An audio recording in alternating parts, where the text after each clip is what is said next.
welcome to Views on News. I am Jawad Tehami. Prime Minister Shehbaz Sharif has emphasized that all the political stakeholders will have to sit for a dialogue to rid the country of the ongoing political and economic crisis. He has also said that the leadership sat together in the past to find the solutions to the national problems. Also, the Prime Minister at the same time has lamented that twice he invited Pakistan Tehreek-e-Insaf for negotiations and talks, but the party did not turn up. At the same time, we have seen President Dr. Arif Alvi once again offering mediation between the political parties in the larger interest of the country, and he has also urged Pakistan Tehreek-e-Insaf to initiate talks with other political parties. Also, now we have seen also Prime Minister saying that threat of defaulting for Pakistan is now over, as a staff level agreement is pretty close to be signed between Pakistani authorities and the International Monetary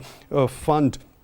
The Prime Minister at the same time has also emphasized that political stability is necessary to fix the country's economy. We'll be looking at all these aspects in today's show, and for that we are honored to have been joined in the studio by Mr. Amir Hussain. He's a senior journalist. Mr. Amir Hussain, thank you very much for your time, for being with us on Views on News tonight. We really appreciate that. We are also honored to have been joined in the studio by Mr. Saqib Rafiq. He's President, Rawalpindi Chamber of Commerce and Industry. Mr. Saqib Rafiq, thank you very much for your time, for being with us.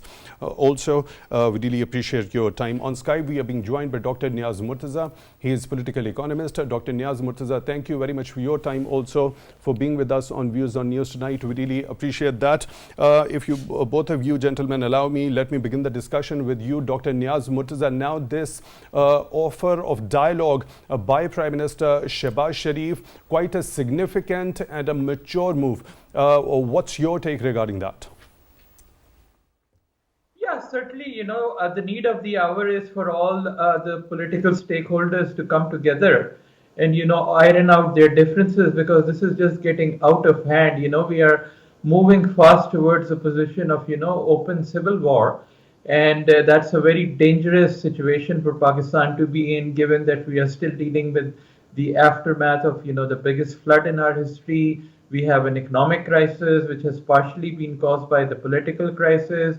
We have, an unfavorable external environment, and all that requires all political parties to come together and, jointly deal with these national challenges, putting the national challenges over and above their own interests. So I think that's crucial for that to happen, and it's good that the Prime Minister has offered that. But then, the government has been offering that for quite a while, and, most political forces in Pakistan have shown the maturity over time to, go ahead with these kind of, consensus dialogues. It's happened with, the Charter of Democracy that, arch rivals PPP and PMLN signed, the passing of 18th Amendment, and so many other, the APS, when everybody came together. So we need that. But unfortunately, there is one wild card in our political, chessboard, which is not willing to, go ahead with this kind of a situation. And the only concern for Imran Khan seems to be his own ego and his own benefits. And I think he's shooting himself at the moment. The kind of things that he's doing at the moment, it just shows that, he's getting more and more desperate. By each day, he doesn't have any rational kind of strategies left. And, he's just throwing everything he can in the hope that, the system will, just surrender before him. But, this is just showing, his desperation, not any clear-headed thinking. And I think, he's fast moving towards the drop scene.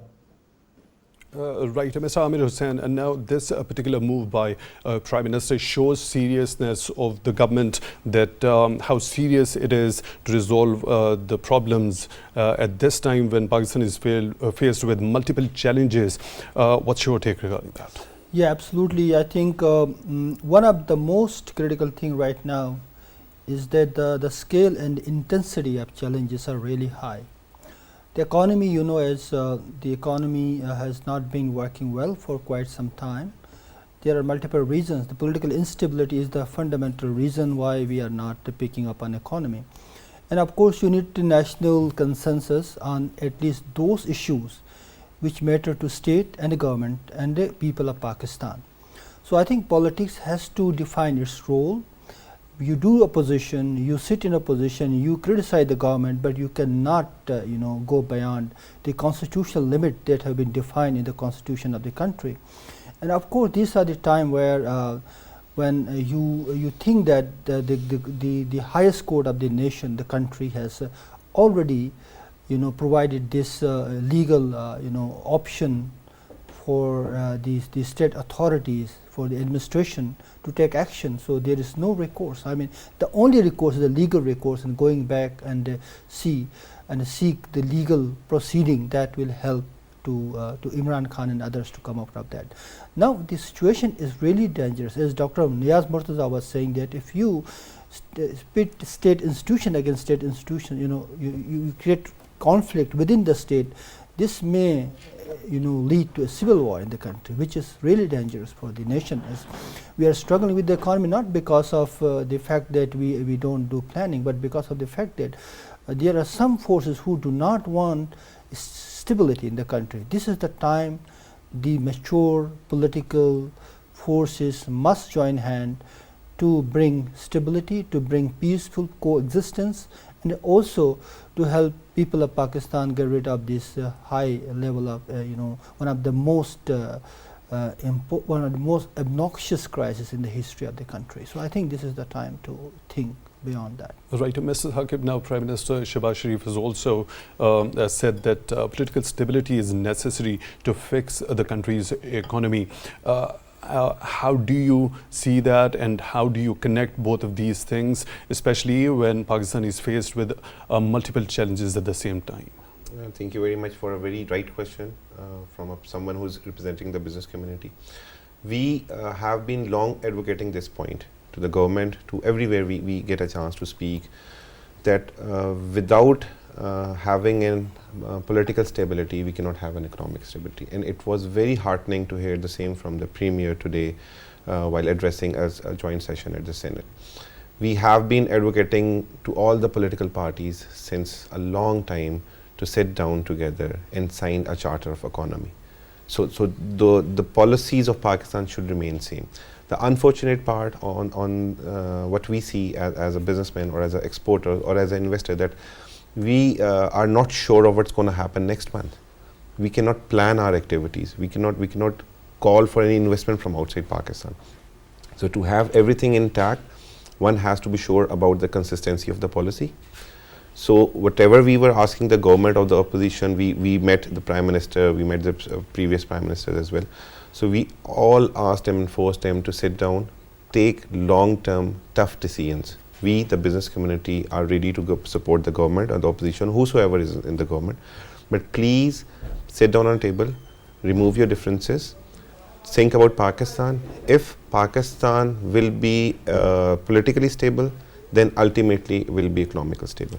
So until unless you people cannot sign a chart of economy, you people cannot sit on a table and remove your differences, Pakistan is not going to prosper. You can see there are many issues and many concerns from the international lenders, that who are they are going to deal with, who they are going to trust. If there is a staff level agreement or there is a country level agreement and one political party is going away from the government and they are not fulfilling the requirement, so what the new government will be doing?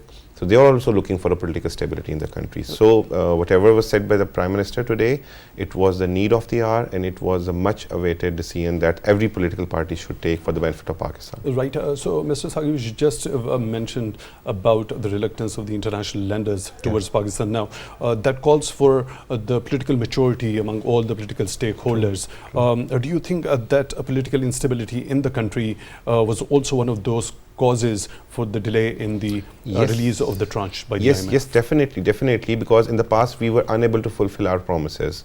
We revert back to whatever was agreed between the IMF and the Pakistan. So they are now asking for the guarantees. We just came to know today that they are now asking us from written guarantees from Saudi Arabia, UAE and Qatar before 30th of June. So then they'll be moving forward with our plan. And on the other hand, the other friendly and brotherly countries are asking for more agreements from IMF side. So some way down, they must be thinking that who they are going to deal with down the line after the elections, whenever it's going to happen, or on the right time or earlier before that. But they must be seeking a political government, stable government, because they have to see how they are going to get those money back from the Pakistan. So if there is a political instability, no one is going to deal with Pakistan. No one is going to sit with you, no one is going to trust with you, no one is going to get you a longer term policy, because they know if the policy changes with the new government, if the policy changes with the change in any office, so no one is going to be that much trusting you as they should be trusting us right now. Right. Dr. Niaz, Murtaza, do you also think that political instability in Pakistan was one of those causes that led to the trust deficit among the Pakistani authorities, as also the IMF in reaching that staff level agreement and a delay in that? Well, there are multiple factors behind, the hesitation of IMF, some of which I personally feel is unreasonable. I think Pakistan has already done enough for them to, now sign on the dotted line. But definitely, there's been an element of mistrust because of the fact that, all governments have, broken promises, the agreements that they made with IMF. But now, of course, there is also the political factor. We've never had this kind of political instability in Pakistan in decades. They are wondering what's going to happen down the line 6 months later, what the situation is going to be, and whether any government that is there after 6 months will honor this agreement. But then they also have to walk a tight rope, because the fact is that the more they keep delaying the loan, the more the economic instability will increase, and that will then again feed into the political instability. That will give a chance for Imran Khan to show that this government is unable to handle the economy. So they have to make a move now. I think Pakistan has done enough to merit a go ahead now. But definitely apart from that, yeah, there is a need to bring down the political temperature in Pakistan. But how is that going to happen? There doesn't seem to be, any mature sort of figures who are above the fray that all sides, and especially, the PTI would be willing to listen to. They don't listen to their own president. The president would be the right person, but, they're just using him to, achieve their own goals, so that, even the president takes partisan decisions and, makes the situation worse. So, I don't know how this is going to happen, but I think there is also the fact that if this standoff continues, the violence will increase, which is not in anybody's interest. And even though the PTI is on the wrong, if anything happens, the blame will fall on the government. If there is heavy-handedness by the police, which our police is quite likely to do. So I think the court should also put their foot down. They have various options. They can declare him as an absconder.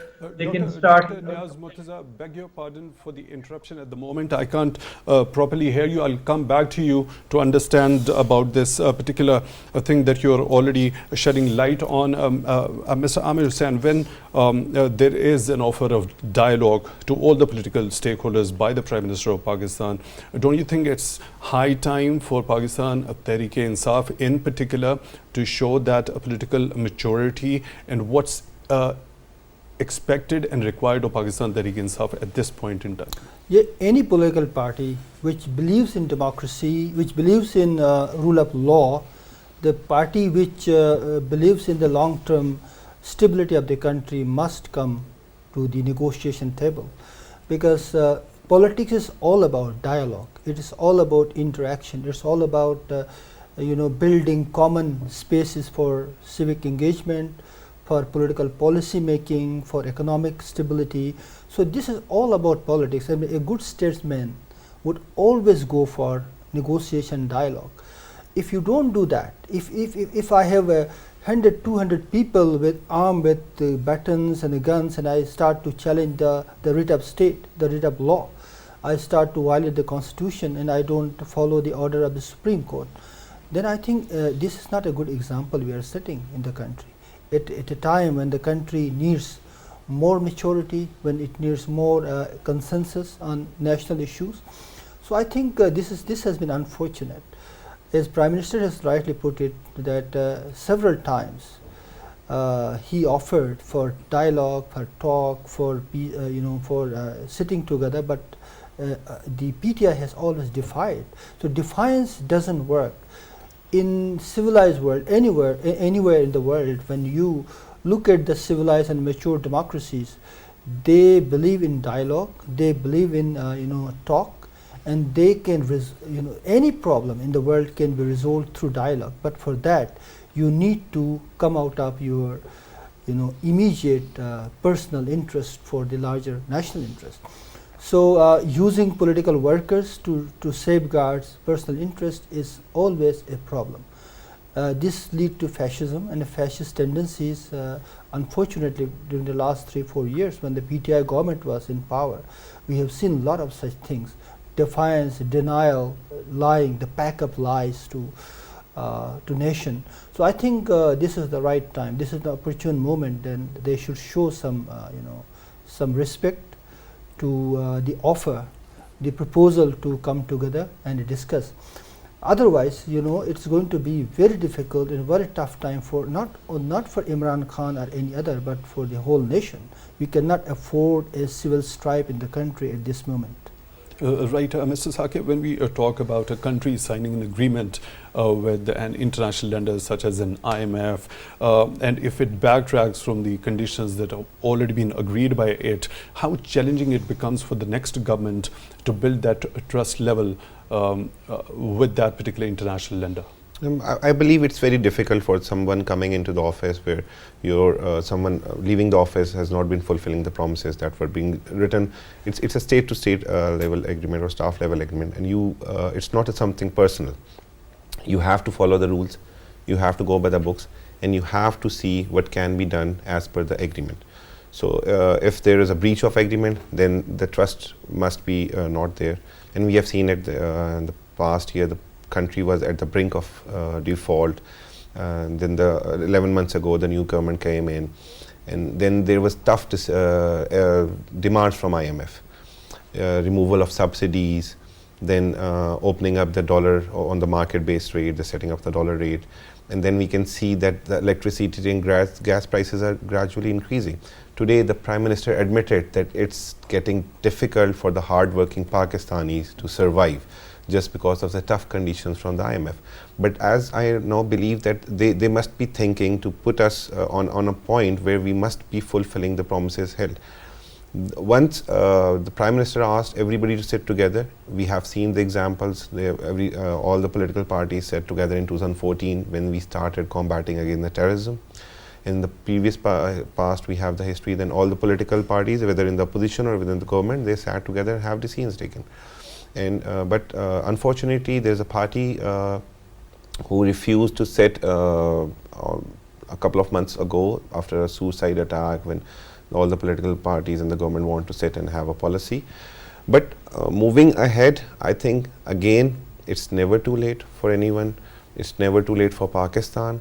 We are now away from being the default stage. There are some last moment final touches to be given to the IMF tranche, and once it's done, because before June 30th we have to be engaged ourselves with all the friendly countries, whether they'll be roll over their loans with us or they'll be lending us some new money.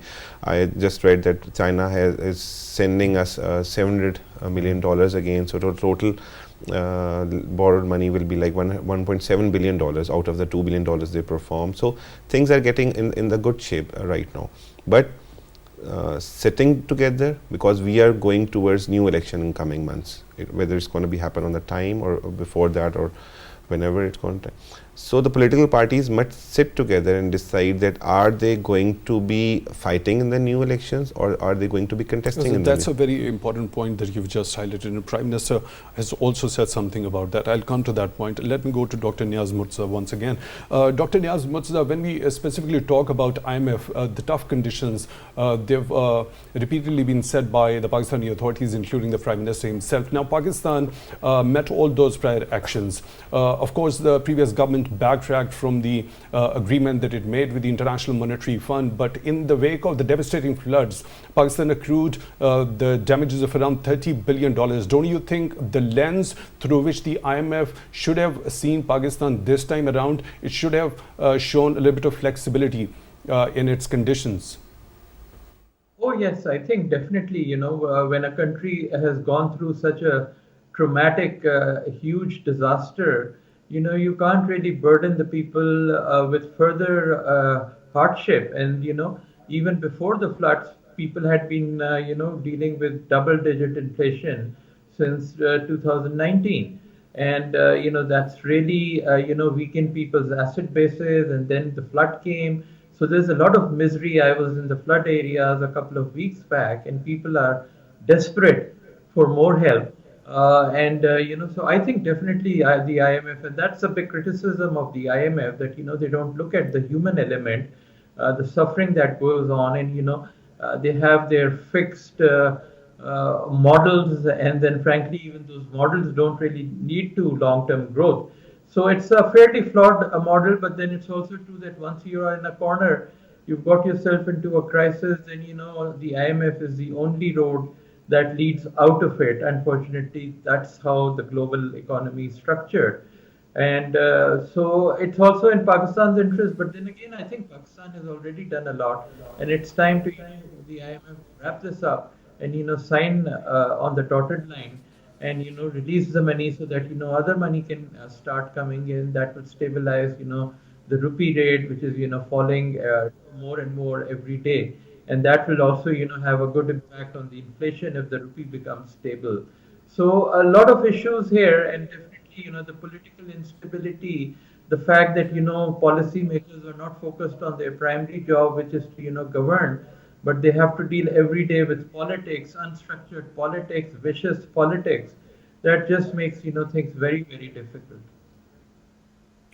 Right, Mr. Amir Hussain, now we've seen President also once again offering the mediation among the political stakeholders, and he's also urged the Pakistan Tehreek-e-Insaf party to initiate talks with other parties also. So if we suppose that if they pursue their pattern of the past, also not accepting the offer by the government, but this time around President Arif Alvi himself has urged them to initiate talks, do you think PTI is going to take the one seriously? Well, I think at least some sense prevails. That's a good thing, because President is someone who must remain above partisan politics. He is a representative of state. I think this is a good move, but I have doubts, because you remember earlier that President also tried to convince Imran Khan when his government was ousted by a no-confidence motion through a constitutional process. He defied again and then started to put blame on national institutions. So that time also President Alvi intervened and tried to convince Khan and his support and his cabinet to stay away from playing politics with state national institutions. But he didn't accept.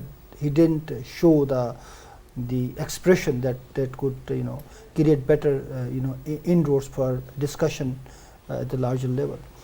I think President must now not only propose but must push as the head of state, and of course then there is a legal action. The legal course must also be taken, because if somebody defies everything, defies the national consensus route, and it defies the constitution and processes of law, then I think there has to be something we need to do. I personally believe that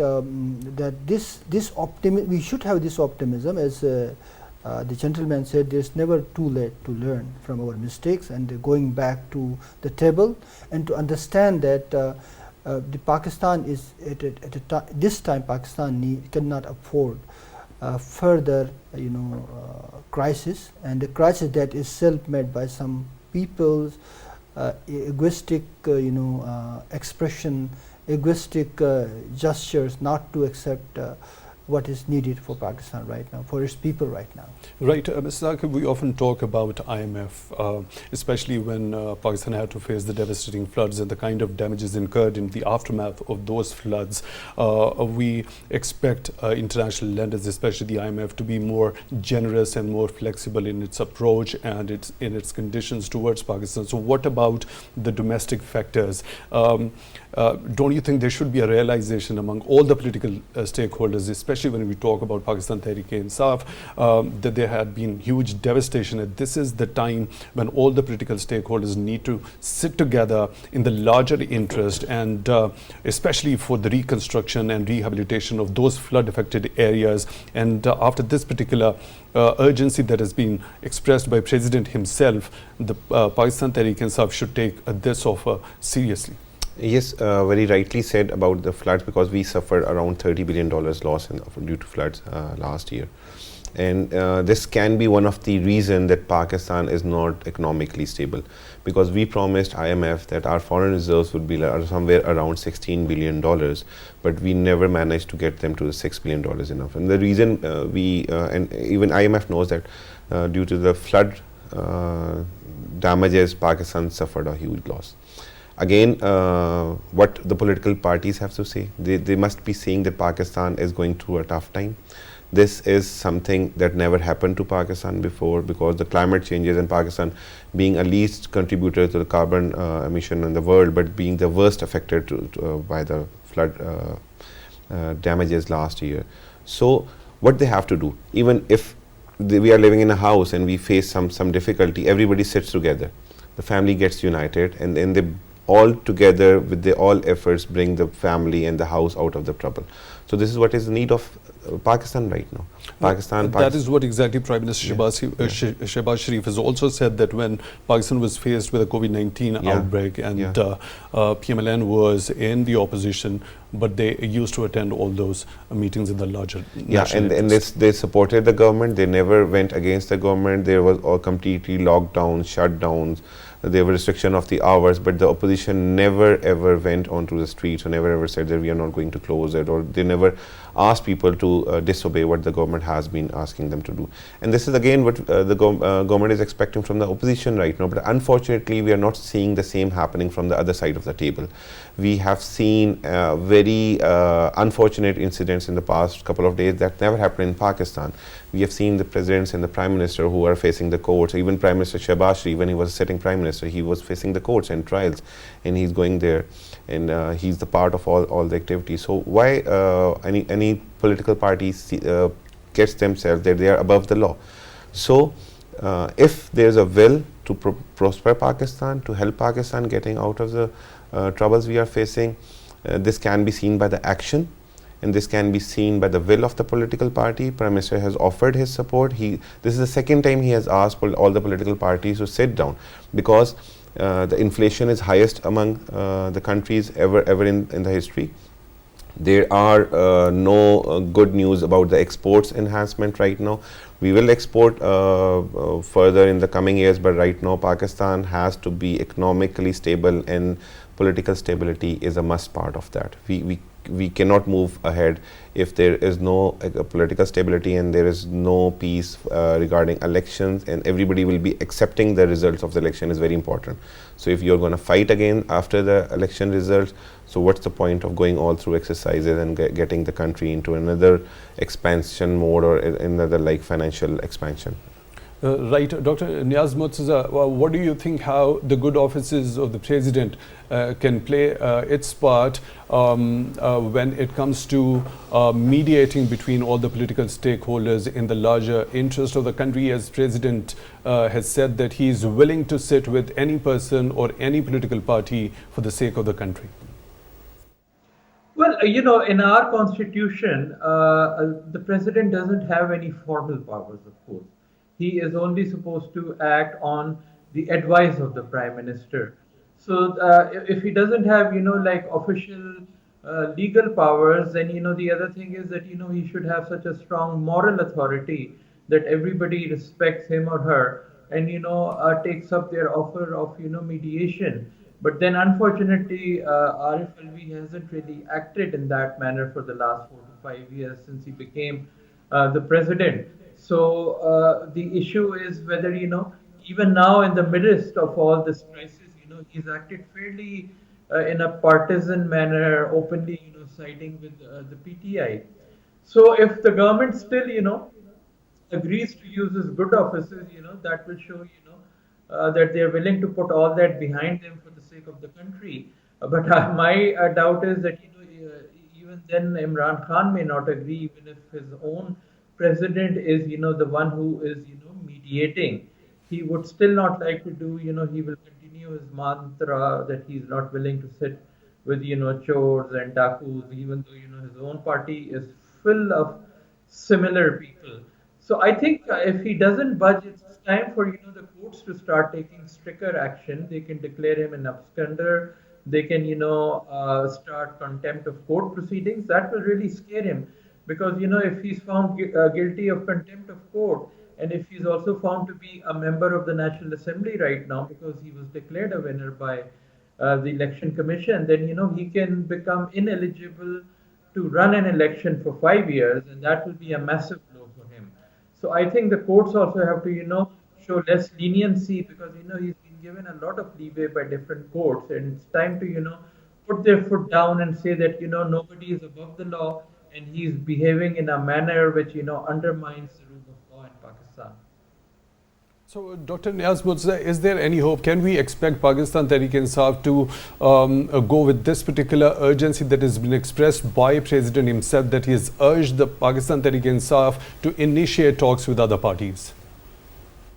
Well, I think if he sees pressure from the court, then it would be, easier to convince him. But otherwise, if it's just as president, he may, ignore it, because he must remember one thing, that his nature of politics is that he's always trying to create, whip up emotions, create controversies, because he doesn't have, any governance track record to talk about. So the only thing is for him to, whip up people's emotions, make them angry, create drama, hype, so that, people remain politically engaged with him, present himself as, a victim, present himself as a shield for the people, and that's what he's doing exactly with this drama. So I think until and unless, the courts start, putting pressure in him, he may not come under control very easily. Right, Mr. Amir Hussain, Prime Minister has also said that the government is going to hold the general elections on the scheduled time as per the decision of the Election Commission of Pakistan. And now to hold general elections, peaceful environment is very crucial and necessary. So even if Pakistan Tehreek-e-Insaf wants to go into the elections, don't you think it should sit with other political stakeholders so that all the voters can exercise their right to vote in a peaceful environment? Absolutely. They are the one who have always been demanding for early election even. So if they want election, they need to create a peaceful environment. You cannot go to election like, making a city hostage by not following the court orders. You have to exercise restraint, and you have to show respect. And of course, you have to help create a stable and a peaceful environment in the country. But right now, I don't see such a gesture coming from the former Prime Minister Imran Khan and his senior members. Ultimately, Constitution has written, Constitution has given everything for us. For example, there is a deadline for elections. There is a date announcement that has all been made, the Supreme Court of Pakistan. But you need preconditions in order to hold elections. You need some level of security, peace, and some sense of sanity coming from all political parties. If you go into election and you see some sort of incidents, tragic incidents, then it's not going to be good for the country.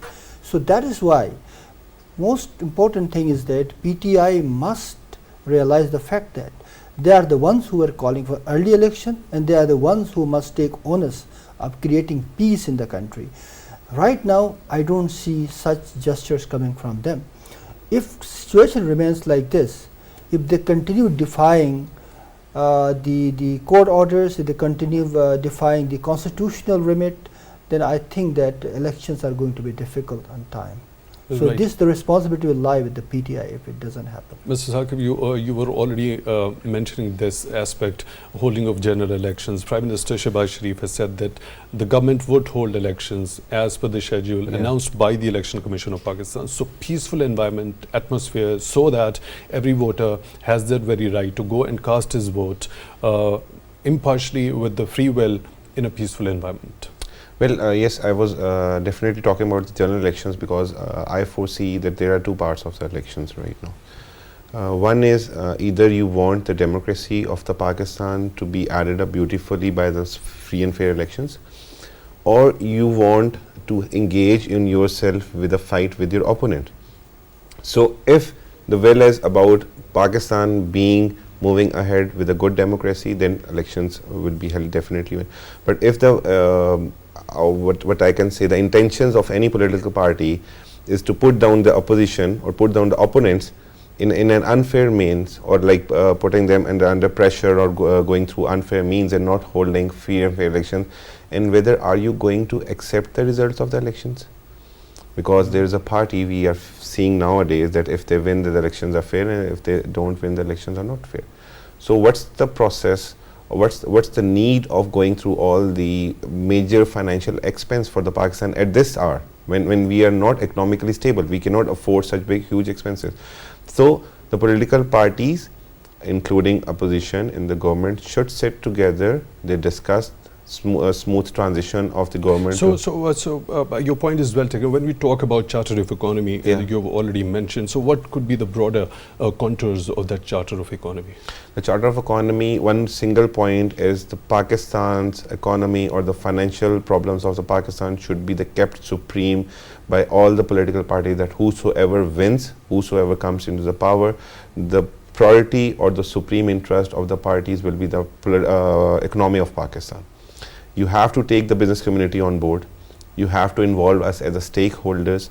We are the one who runs the country. We are the ones who can help you out. We are the ones who can take Pakistan on a fast track moving towards the prosperity. So the political parties, when we talk about the Charter of Economy, they must be thinking to the economy above all everything, above all their differences, above all their intentions, above all their whatever the motives they have behind, whatever is the planning.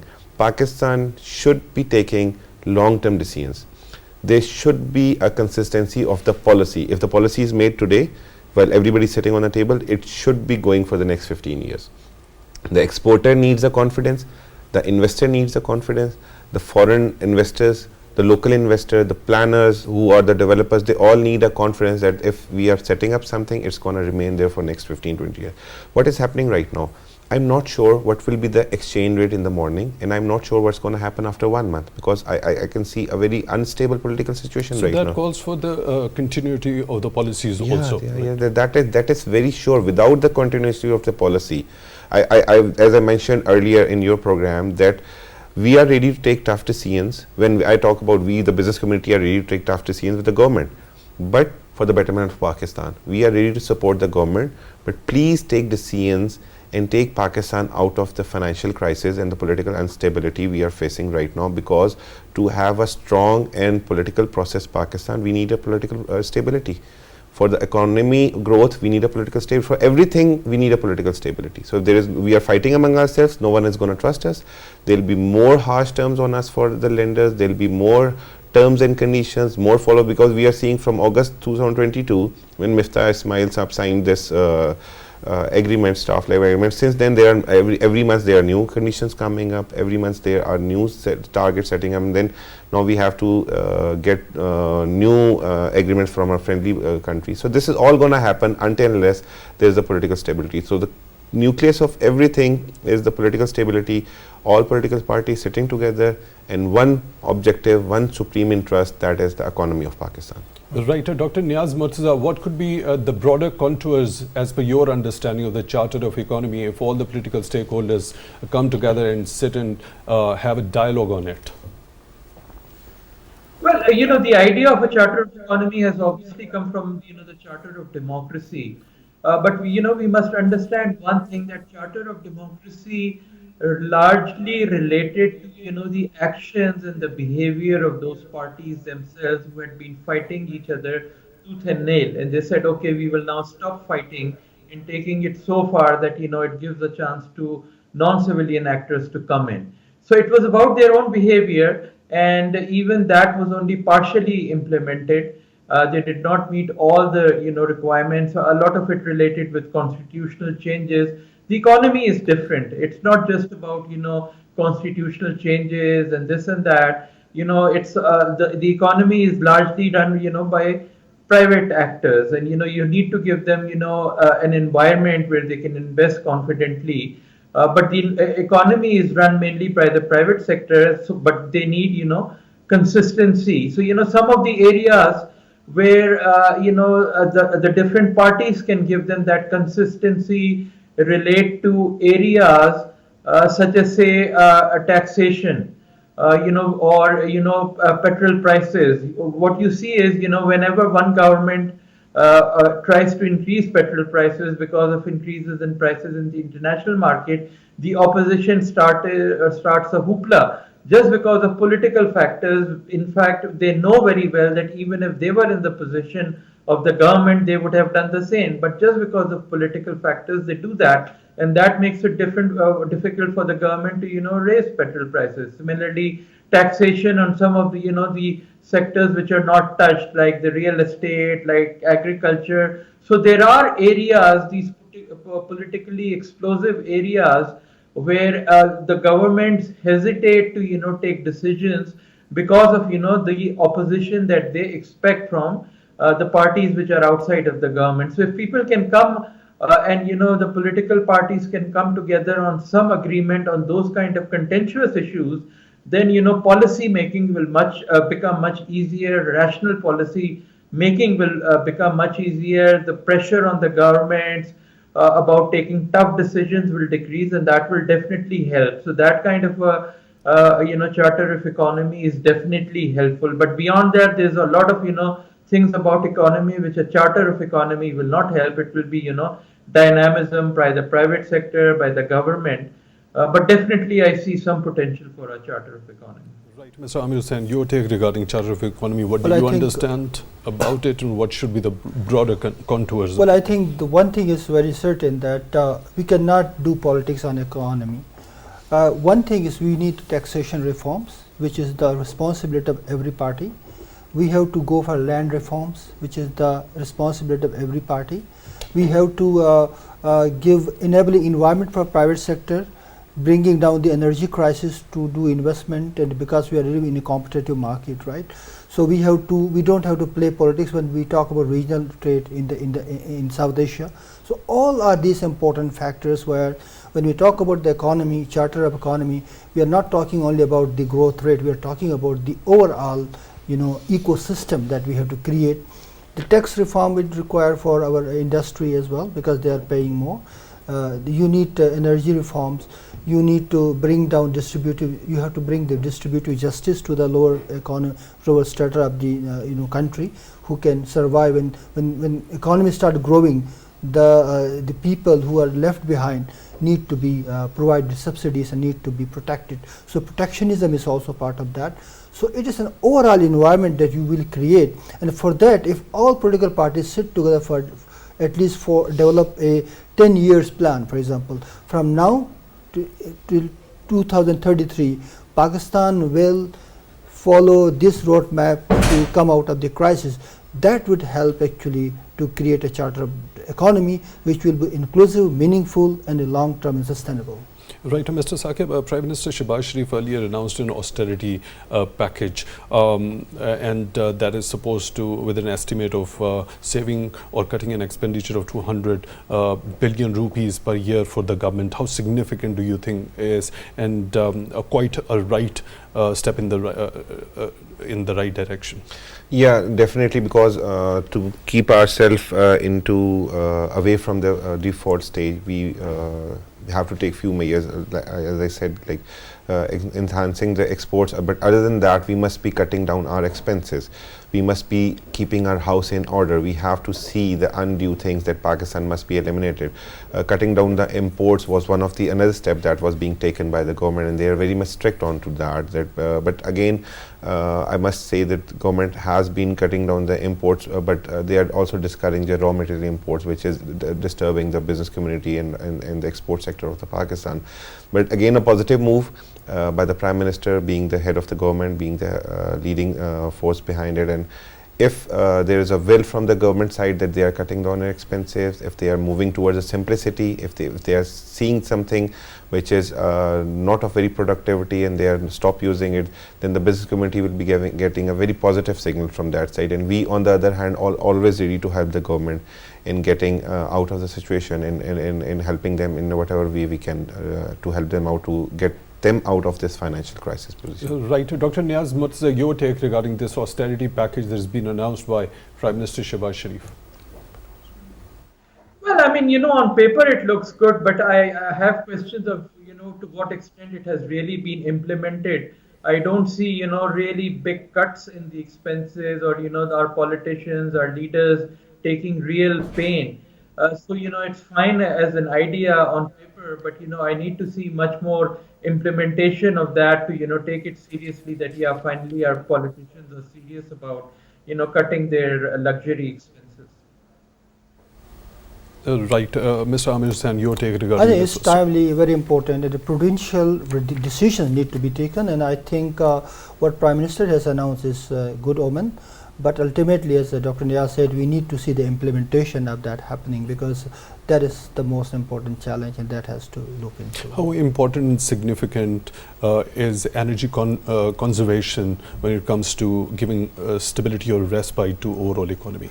This is the fundamental thing, because we are now struggling with the energy crisis, but I think the stability, giving the alternate and cheaper means of energy production, energy generation, would actually help Pakistan coming out of the crisis in many ways. I think this is an important and a very good step that Prime Minister has announced, and I think that will help in the long run.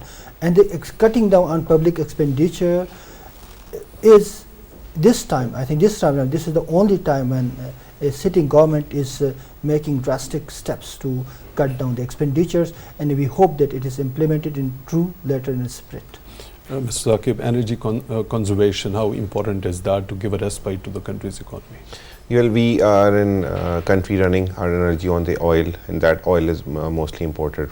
So we are paying a huge amount in terms of dollars to import that oil. So if there is energy conservation, if we move towards the renewable energies, if the government has a strong will of going towards the solar, and they have started installing them on the government buildings that we have just seen. But again, the announcement, bringing thing onto the paper and then getting it implemented is something that needs to be done. So we have to be pushing the government, we have to be convincing them to go on energy conservation to reduce the oil import bill. That will ultimately help Pakistan in paying the huge dollar amount to the other countries, and this amount of dollars can be utilized on the infrastructure or any other development work. So it's a good move, and we must appreciate it. Right. Mr. Saqib Rafiq, President of Rawalpindi Chamber of Commerce and Industry, thank you very much for being with us on Views on News tonight. We really appreciate your time. And Mr. Amir Hussain, Senior Journalist, thank you very much for your time also for being with us on Views on News tonight. And Dr. Niaz Murtaza, Political Economist, joining us on Skype. Thank you very much for your time for being with us on Views on News tonight. We really appreciate that. And with that, we come to the end of today's episode. Till the next one, take good care of yourself.